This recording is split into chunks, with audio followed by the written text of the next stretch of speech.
കിട്ടുന്നത് എപ്പോഴെങ്കിലും നിന്റെ കയ്യിൽ കിട്ടുമ്പോ തന്നാ മതി അലിയേ. ഒട്ടകത്തിനെ അടിച്ചേൽപ്പിക്കുകയാണ്. അലിയാര് നിങ്ങൾ ഒട്ടകത്തിന്റെ കയ്യിൽ പിടിച്ചു നടക്കുകയാ. പക്ഷേ സമാധാനമില്ല. 100 ദിർഹം കടമായല്ലോ അല്ലാ. കടക്കാരനായി പോയല്ലോ റബ്ബേ. അലിയാര് നിങ്ങൾ നടക്കുകയാണ്. കുറച്ചങ്ങ് മുന്നോട്ട് നടന്നു കഴിയുമ്പോ മറ്റൊരു മനുഷ്യൻ വന്നിട്ട് ചോദിക്കുന്നു, അലിയേ ഒട്ടകത്തിനെ എനിക്ക് തരുവോ അലിയേ?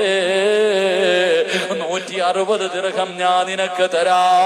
അലിയാര് തങ്ങൾ പറഞ്ഞു, 100-നാണ് വാങ്ങിയത്, 100-നാണ് ഞാൻ വാങ്ങിയത്.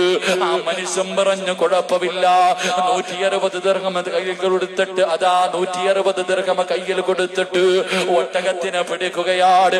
അലിയാര് തങ്ങൾ ഓടുകയാ. അലിയാര് തങ്ങൾ